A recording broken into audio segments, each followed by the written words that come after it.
Hello all welcome back to another new video of learn with Bhavna. हम important question and answers discuss कर रहे हैं आपके MSOE 001 के फॉर योर जून 2025 एग्जाम। अब हमने जो लास्ट क्वेश्चन किया था दैट वाज चैलेंजेस क्या हमें देखने को मिल रहा है हायर एजुकेशन इन इंडिया में। अब उसी के रिलेशन में ये क्वेश्चन है, तो दोनों क्वेश्चन सेम है।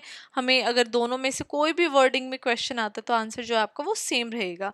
अब हम अटेम्प्ट करने जा रहे हैं क्वेश्चन 6 हम अटेम्प्ट करेंगे। क्वेश्चन 7 ऑलरेडी अपलोडेड है, क्वेश्चन 8 ऑलरेडी अपलोडेड है, राइट। तो क्वेश्चन 6 के बारे में अब हम डिस्कस कर लेते हैं। तो हमें बात करनी कि इंडियन गवर्नमेंट ने क्या क्या स्ट्रैटेजीज अपनाई है ताकि वो एजुकेशन फॉर ऑल जो उनकी कमिटमेंट है उसको वो फुलफिल कर सके ना। एजुकेशन फॉर ऑल एक ग्लोबल गोल है, राइट। पूरे वर्ल्ड का ही गोल है कि हर एक चाइल्ड को एजुकेशन मिलनी चाहिए, नो मैटर उसका बैकग्राउंड क्या है या फिर उसके पास क्वालिटी एजुकेशन की एक्सेस है या नहीं है।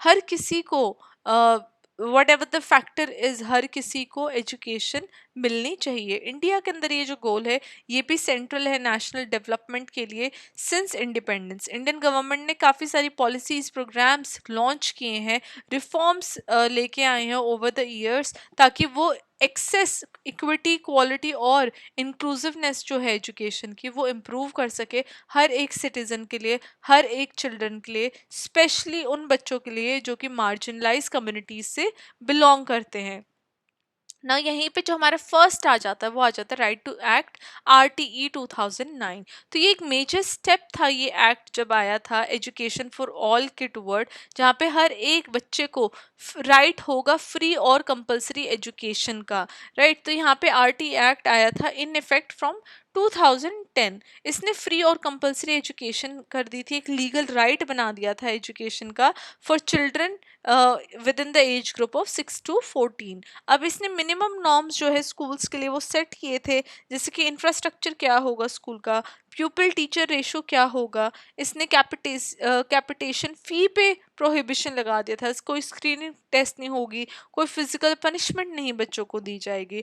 25% जो रिजर्वेशन थी वो चिल्ड्रन फ्रॉम वीकर सेक्शन के लिए प्रोवाइड कर दी थी प्राइवेट स्कूल्स के अंदर भी, राइट ना। सेकंड आ जाएगा हमारा सर्व शिक्षा अभियान SSA, जो कि लॉन्च किया गया था 2001 में। SSA एक फ्लैगशिप प्रोग्राम था ताकि यूनिवर्सल एलिमेंट्री एजुकेशन बच्चों को प्रोवाइड की जाए, specially with in the classes of 1st to 8th। इसका फोकस था कि नए स्कूल खोले जाएं और जो एग्जिस्टिंग स्कूल्स थे उनको अपग्रेड किया जाए, free text book, free uniform and mid day meals बच्चों को फ्री प्रोवाइड की जाए, ट्रेनिंग टीचर्स जो है उनको दी जाए और कम्युनिटी इन्वॉल्वमेंट प्रमोट की जाए through school management committees SMCs। Special attention girls को, मार्जिनलाइज कम्युनिटीज़ को, SC ST चिल्ड्रन को, चिल्ड्रन विद डिसेबिलिटीज़ उनको दी जाए। तो SSA लेटर उसको इंटीग्रेट भी कर दिया गया था समग्र शिक्षा अभियान के अंदर ना। थर्ड अब यहाँ पे समग्र शिक्षा अभियान आ जाएगा हमारा SSA 2.0 भी इसको बोल देते हैं, जो कि 2018 में लॉन्च हुआ था। और इसने SSA RMSA that is secondary education और टीचर एजुकेशन इन तीनों को जोड़ दिया था। इसने, इसका जो एम था वो था कि एक होलिस्टिक एजुकेशन बच्चे को मिलनी चाहिए, एक पूरी एजुकेशन बच्चे को प्रोवाइड होनी चाहिए from pre primary to class 12th। इसका फोकस था early education care and early education के ऊपर, अर्ली चाइल्डहुड एजुकेशन के ऊपर। यहाँ पे डिजिटल लर्निंग, वोकेशनल ट्रेनिंग और इंक्लूसिव एजुकेशन के ऊपर फोकस किया जा रहा था। इंफ्रास्ट्रक्चर और लाइब्रेरीज को और भी बेटर कर दिया गया था, स्पेशली रूरल और ट्राइबल एरियाज के अंदर जेंडर इक्वालिटी और इक्विटी बेस्ड एजुकेशन को प्रमोट किया जा रहा था। Fourth is mid day meal schemes MDMS। अब ये स्टार्ट हुआ था 1995 में। इस स्कीम के तहत न्यूट्रिशियस और कुक्ड मील जो है वो स्टूडेंट को प्रोवाइड किए जा रहे थे with in government aided schools.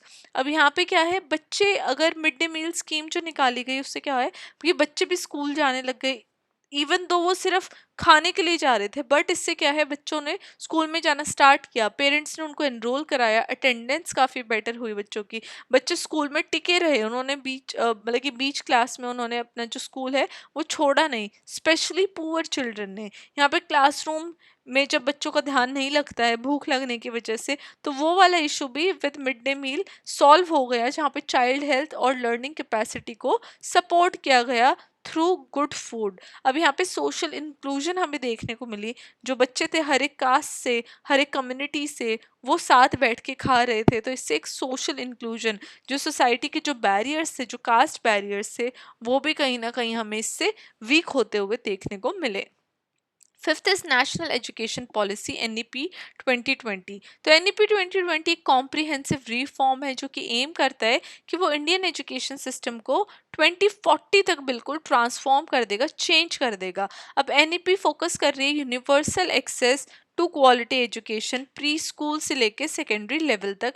यहाँ पे फाउंडेशनल लिटरेसी और न्यूमरेसी को प्रपोज किया जा रहा है बाय ग्रेड 3, मतलब कि ग्रेड 3 तक बच्चों को जो बेसिक लिटरेसी है, जो बेसिक पढ़ना लिखना और जो बेसिक कैलकुलेशन है, वो आ जानी चाहिए। मल्टीलिंगुअल एजुकेशन को प्रमोट किया जा रहा है with in NAP. Critical thinking, flexible subjects बच्चों को दिए जाएं, या बच्चों की फ्लेक्सिबिलिटी हो कि वो किसी भी सब्जेक्ट को अपने इंटरेस्ट के अकॉर्डिंग चूज कर सकते हैं। एंड स्किल बेस्ड लर्निंग की भी यहाँ पे बात होने लग गई। यहाँ पे पब्लिक इन्वेस्टमेंट को बढ़ाने की बात हुई कि जो एजुकेशन की जो पब्लिक इन्वेस्टमेंट है वो 6% होनी चाहिए जीडीपी की, rather than 1%। Six is special programme for marginalise group. अब इंक्लूसिव एजुकेशन को लाने के लिए गवर्नमेंट ने ये भी डिफरेंट डिफरेंट स्कीम्स को लॉन्च किया, जहाँ पे फर्स्ट हमारी आएगी कस्तूरबा गांधी बालिका विद्यालय, जो कि गर्ल्स के लिए बने थे, specially for disadvantaged group girls. Then second is national means cum merit scholarship, जो कि पुअर मेरिटोरियस स्टूडेंट्स के लिए बनाई गई थी, मतलब कि वो स्टूडेंट पुअर तो हैं लेकिन वो पढ़ाई में अच्छे हैं, तो ये जो स्पेशल जो स्कॉलरशिप्स हैं, ये जो स्कीम्स हैं, स्पेशली उन लायक बच्चों के लिए या उन होनहार बच्चों के लिए बनाई गई थी। Second third is digital initiative, जैसे स्वयं एंड दीक्षा, ये जो डिजिटल इनिशिएटिव लाए गए ताकि लर्निंग को और भी ज़्यादा एक्सेसिबल बनाया जाए। बच्चे जो हैं अगर वो स्कूल भी नहीं आ पा रहे हैं तो वो डिजिटल प्लेटफॉर्म का यूज़ करते हुए अपनी जो एजुकेशन है उसको गेन कर सके, उसमें कोई भी बाधा ना आए। एट द एंड इस आंसर को कंक्लूड करते हुए हम कह सकते हैं कि इंडियन गवर्नमेंट ने एक स्ट्रॉन्ग कमिटमेंट ज़रूर दिखाई है, हर एक बच्चे के पास एजुकेशन हो, हर एक जो पर्सन है इंडिया के अंदर वो एजुकेटेड हो, through different constitutional right, through different policies and through different large scale programmes. But काफ़ी ज़्यादा प्रोग्रेस और बेटरमेंट जो है वो हो सकती है, जहाँ पे एनरोलमेंट एक्सेस चैलेंजेस जो हैं वो अभी भी हैं, बट इन चैलेंजेस को ओवरकम डेफिनेटली किया जा सकता है, whether that challenges of quality, equity या फिर लर्निंग आउटकम। तो जो फुल पोटेंशियल जो रिलाइज है इस गोल का, वो अगेन कंटिन्यूड एफर्ट लगेंगे, जो कि टीचर ट्रेनिंग में काफ़ी ज़्यादा ज़रूरी है। इंक्लूसिव प्रैक्टिसेस आनी पड़ेंगी, डिजिटल एक्सेस होनी पड़ेगी, और कम्युनिटी पार्टिसिपेशन भी हम लोगों को दिखाना पड़ेगा as citizens of India. Right, तो इसी के साथ जो हमारा ये आंसर था वो एंड होता है। हमने काफ़ी सारी डिफरेंट स्कीम्स जो हैं वो गवर्नमेंट की जाने कि क्या क्या गवर्नमेंट ने इनिशिएटिव लिए हैं ताकि वो जो उनकी कमिटमेंट है एजुकेशन फॉर ऑल, उसके टुवर्ड वो वर्क कर रहे हैं। एंड डेफिनेटली एक हम स्टेप अहेड ही हैं पहले वाले टाइम से। तो ये हमारा क्वेश्चन 6 था। Let me know how do like the answer, and आपकी क्या राय है एजुकेशन फॉर ऑल पे, और कोई अगर आपके पास स्कीम है और कोई ऐसा गवर्नमेंट का इनिशिएटिव है जो आपको पता है, तो वो भी आप मुझे ज़रूर कमेंट करके बताइएगा। And I will see you very very soon with next question video. Till then keep on studying, keep on watching all the videos जो कि प्लेलिस्ट में है, and all the very best for your exam. Bye.